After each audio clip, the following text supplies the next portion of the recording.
Hello friends, hope करता हूं आप सब बड़े अच्छे होंगे, अपने प्रिपरेशंस में लगे हुए होंगे।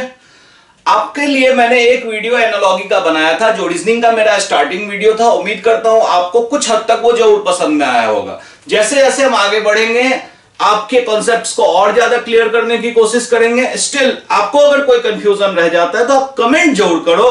उस कमेंट से हम आपके उन कंफ्यूजन को नेक्स्ट वीडियो में क्लियर करने की कोशिश करेंगे। ठीक है, आज हम एनालॉजी का अपना सेकेंड वीडियो लेके आ रहे हैं। इसमें बेसिकली जो भी क्वेश्चंस रिसेंटली आया हुआ है उसके कंसेप्ट्स को, और जो थोड़ी से कॉम्प्लिकेटेड कंसेप्ट्स हैं उनको हम आपके साथ डिस्कस करने वाले हैं। देखो, हमारा जो फर्स्ट क्वेश्चन है सीपीओ 2023, मैं बेसिकली आपको यह बताऊंगा कि अगर सीधा मेरे सामने क्वेश्चन आता है तो मैं क्या सोचूंगा। ठीक है, यह आपके लिए ज्यादा इजी हो जाएगा। देखो, सबसे पहले देखो, हम इस क्वेश्चन में यह देखते हैं कि ठीक है 26 जो आ रहा है 2 इंटू 13 26। ठीक, दूसरा और भी लॉजिक हो सकता है 24 प्लस करने से, लेकिन वो सब लॉजिक इसमें कोई काम नहीं आएगा क्योंकि ये नंबर्स ऑप्शन बड़े छोटे हैं। कहीं ना कहीं मल्टीप्लिकेशन डिवीजन पे हमें जाना ही जाना है। अब देखो, हम ये देखते हैं कि 152 के लिए कम से कम 13 से डिविजिबल होगा, तभी हम इस लॉजिक को पढ़ सकते हैं। लेकिन ये 13 से डिविजिबल नहीं है। अगर डिविजिबल 13 से नहीं है तो फिर ये 13 हम कैसे लाएंगे? हम थोड़ा सा डिफरेंट सोचते हैं। अब हम ये कहते हैं कि ये जो 13 आया है बेसिकली 2 में 11 प्लस करने से आया। मतलब ये जो फर्स्ट नंबर है इसमें 11 प्लस करके 13 आया और उसको 2 से मल्टीप्लाई किया तो ये हमारा 26 आ गया। ठीक है, क्लियर? अब इसके बाद मान लो कि हम इस पोजीशन पे कहते हैं कि कोई नंबर x है, यानी यहां पे जो होना चाहिए x का मल्टीप्लीकेशन x इंटू 11 से होना चाहिए। सबसे पहली चीज, ये जो x होना चाहिए ये 152 को डेफिनेटली डिवाइड करे। अब आप देखो इनके डिजिट्स का सम क्या है, 5 2 7 एंड 1 8। 8 का मतलब ये है कि ये 8 से तो डेफिनेटली डिविजिबल है, 6 से नहीं है।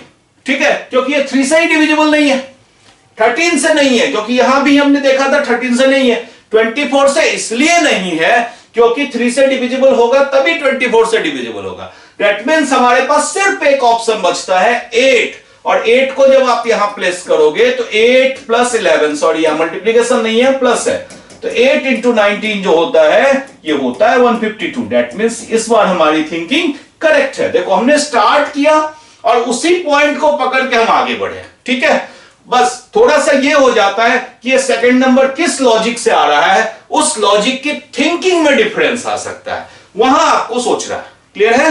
ठीक है, अब देखो सेकंड क्वेश्चन, ये हमारा CHSL में आया हुआ क्वेश्चन है।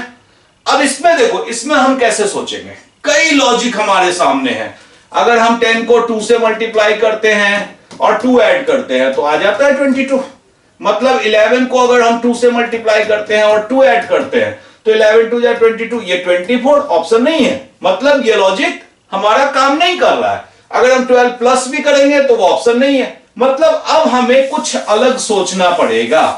देखो, हम इसमें अब ऐसा करते हैं, ये जो 10 है 10 में से 6 को माइनस कर लेते हैं, जो बचा उसको स्क्वायर कर देते हैं।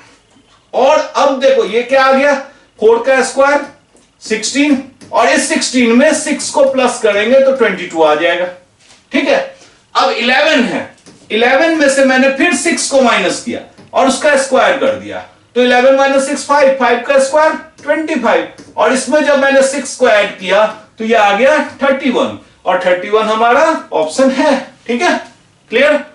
ठीक है, हल्का सा आपको प्रैक्टिस से कुछ एक्स्ट्रा सोचना ही पड़ता है, जो यहां मुझे सोचना पड़ा है कि 6 से माइनस करना पड़ेगा। ये जस्ट एक प्रैक्टिस की चीज है। आप जितना प्रैक्टिस करोगे उतना कॉन्फिडेंट होते जाओगे, क्योंकि क्वेश्चन लिमिटेड होता है, अनलिमिटेड जोड़ है लेकिन कंसेप्ट लिमिटेड होता है। ठीक है, इसके बाद देखो हमारा जो थर्ड क्वेश्चन है, थर्ड क्वेश्चन को अगर आप ध्यान से देखोगे, हमें देखना है कि 10 का 45 से जो रिलेशन है वही क्वेश्चन मार्क का 28 से रिलेशन होना चाहिए। देखो 45 जो होता है 9 और 5 से आता है। ठीक है, 9 5 जा 45। अब 9 और 5 से आता है, अब इस 10 से 5 कैसे आता है, 10/2, और मल्टीप्लाई 9 कैसे आता है, 10-1। क्लियर है? मतलब 5 लाने के लिए 10/2 और 9 लाने के लिए 10-1, और इनका मल्टीप्लीकेशन है 45। क्लियर है? अब हमें यही चीज सोचना है 28 के लिए, x हमारा जो भी x होगा मतलब x/2 और x-1 ये होना चाहिए 28। क्लियर है? अब देखो इस 2 को अगर आप यहां मल्टीप्लाई कर दोगे तो x-1 ये हो जाएगा 56। और 56 क्या होता है? 8 इंटू 7, मतलब x की वैल्यू 8 तो x-1 होगा 7, मतलब हमारा x का वैल्यू क्या है? 8। अगेन हमारा आंसर क्या है? 8। ठीक है, क्लियर? जस्ट इसी लॉजिक से हमें आगे बढ़ना है। अब देखो एक और क्वेश्चन, जब बड़ा डाटा आए तो बहुत इंपॉर्टेंट हो जाता है स्क्वायर्स, रूट्स, ठीक है, क्यूब्स। अब हम ये तो देख ही रहे हैं, यहां 25 तो यहां 25, ठीक है। तो हम स्टार्ट जो करेंगे स्मॉल नंबर से बिग की तरफ जाने की कोशिश करेंगे ऑलवेज। अब स्मॉल नंबर क्या है? 25। चलो 25 का स्क्वायर हो गया 625। अब आप जानते हो 625 आ गया तो इसमें कम से कम 5 से मल्टीप्लाई करेंगे तभी 3125 आएगा। ठीक है, अब यहां पे एक प्रॉब्लम क्या है कि 5 कई तरीके से आ सकता है। हम 5 लाने के लिए √25 भी कर सकते हैं, लेकिन √25 अगर हम करेंगे तो इसका मतलब इधर जो भी वैल्यू आनी चाहिए उसका रूट आना चाहिए। हमारी जितनी भी वैल्यूज है कोई भी परफेक्ट स्क्वायर नहीं है, मतलब हम रूट के कंसेप्ट को यहां इग्नोर कर देंगे। फिर ये 5 कैसे लाए हम? मेरे लॉजिक में एक चीज आ रहा है कि हम 5 लाने के लिए इसी नंबर को 25 को 5 से डिवाइड कर दें तो हमारा आ जाएगा 3125। मतलब बेसिकली मैं क्या कर रहा हूं, ये जो सेकंड नंबर है n2 के स्क्वायर में n2/5 से मल्टीप्लाई कर रहा हूं। मैं पहले क्या कर रहा हूं, इसका स्क्वायर कर रहा हूं और उसके बाद उसको 5 से डिवाइड कर रहा हूं, इससे हमारा ये नंबर आ रहा है। मतलब ये हो गया कि अगर ये x है तो इसका मतलब x के स्क्वायर में x/5 करने से 675 आना चाहिए। ठीक है, क्लियर? अब हमें ये 5 जो है x² और x क्या होता है? x³ और 675 इंटू 5। ठीक है, अब हमें यहां पे दिमाग लगाना है कि यहां पे हमें आगे ये कितना पावर होता है 6 का, ये आप इसमें से 5 निकाल लो पहले। 5 से अगर आप इसको डिवाइड करोगे तो 5 1 जा 5, 5 3 जा 15, 5 5 जा 25, तो एक 5 इधर बाहर आ गया, अगेन एक 5 निकाल लो इनसे। तो अब जब निकालोगे तो ये बच जाएगा 27 इंटू 5 का क्यूब। मतलब हमारे पास आ रहा है x³ इक्वल्स टू 3 का क्यूब इंटू 5 का cube. That means x equals to 3 into 5, 15। मतलब हमारा करेक्ट ऑप्शन क्या है? 15। अब देखो एक पॉइंट यहां ये आ रहा था कि क्या मैं डायरेक्ट आंसर लिख सकता था बिना इतने कैलकुलेशन करने के? यस, बिल्कुल लिख सकता था, क्योंकि देखो यहां पे 5 है, ठीक, हमने 5 के ही स्क्वायर्स किए थे तो ये 5 मिला था। मतलब यहां पे जो भी आएगा उसका यूनिट्स प्लेस तो 5 होगा ही होगा, तभी ये 5 मिलेगा, और यूनिट्स प्लेस 5 सिर्फ 15 में था। तो मेथड भी दिखाना आपके लिए जरूरी था, बट 1 सेकेंड ट्रिक ये है कि अगर यहां 5 था तो ये 5 होगा, तभी ये स्क्वायर्स एंड मल्टीपल से ये 5 आएगा। ठीक है, क्लियर? होप करता हूं आपको अभी तक समझ में आ रहा होगा। ठीक है, अब नेक्स्ट क्वेश्चन हमारा देखो, नेक्स्ट क्वेश्चन में फिर से CGL 2023 में आया हुआ है और उस ईयर में ज्यादा इस तरह के पैटर्न का क्वेश्चन आया था।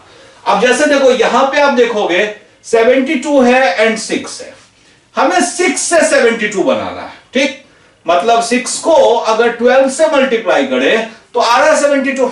ठीक है, लेकिन 6 को 12 से मल्टीप्लाई कर देगा मतलब हुआ कि यहां पे 576 जो है इसको हम अगर 12 से डिवाइड कर देंगे तो हमारे पास आ जाना चाहिए वो फाइनल आंसर। ठीक है, तो देखो क्या ये डिविजिबल है? देखो 12 4 जा 48, 96, 12 8 जा 96, 48। मतलब 48 अगर हमारा ऑप्शन होता तो ये लॉजिक काम आता, लेकिन ऑप्शन नहीं है, मतलब इस लॉजिक को अब हमें इग्नोर करना पड़ेगा। अब मैं दूसरी लॉजिक ये देख रहा हूं कि 6 का अगर मैं स्क्वायर करता हूं तो मुझे मिल रहा है 36, और इसको अगर 2 से मल्टीप्लाई करता हूं तो आ रहा है 72। ठीक है, 6 का स्क्वायर करने से हमें मिल रहा है 36 और 2 से मल्टीप्लाई करते हैं तो आ रहा है 72।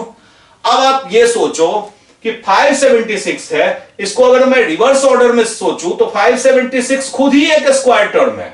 576 को 2 से डिवाइड करेंगे तो जो भी आएगा वो स्क्वायर टर्म नहीं होगा, मतलब ये वाला लॉजिक हमारा फेल हो जाएगा, स्क्वायर टर्म आएगा ही नहीं। इसका मतलब अब हमें क्या करना चाहिए, लॉजिक ये लगाना चाहिए कि सबसे पहले n2 का स्क्वायर मल्टीप्लाइड n2 अपॉन 3, मतलब 6 का स्क्वायर मल्टीप्लाइड 6 अपॉन 3, मतलब 36 मल्टीप्लाइड 2 विच इज 72। अब इसके लिए सोचो आप, हम इसको x बोलते हैं, तो x का square into x upon 3 equals to 576। ठीक है, अब इसके बाद मतलब हमारे पास आ गया x cube equals to 3 into 576। ठीक है, अब देखो 6 3 जा होता है 18, 8। अब आपको यह देखना है कि किसके क्यूब से 8 आ रहा है। देखो 2 का क्यूब 8 होता है, 8 का क्यूब क्या होता है, नहीं होता है 8। ठीक है, 4 के क्यूब में भी 8 नहीं आएगा, इसका मतलब सिंगल ऑप्शन 12 है, 12 का क्यूब ही हमारा ये वैल्यू है और x की वैल्यू हमारी 12 आएगी। ठीक है, क्लियर है। ठीक है, आज मतलब ये 5 क्वेश्चंस हैं जिनको आपको प्रैक्टिस करना है, एंड साथ साथ मैं आपको कुछ होमवर्क्स जोड़ दूंगा। ठीक, तो ये दोनों होमवर्क में आपको दोनों ही क्वेश्चन फिनिश करने हैं। इसके आंसर मैं 2-3 डेज के बाद अपने शॉर्ट्स वीडियो में डाल दूंगा, जिससे कि आप उसको मैच कर सको। अदरवाइज अगर आपको कोई कंफ्यूजन रहा तो मैं मेन वीडियो में भी इसको सॉल्व करके आपको समझा दूंगा। ठीक है, तब तक अपना ध्यान रखो एंड प्लीज लाइक शेयर और सब्सक्राइब जरूर करो। Thank you.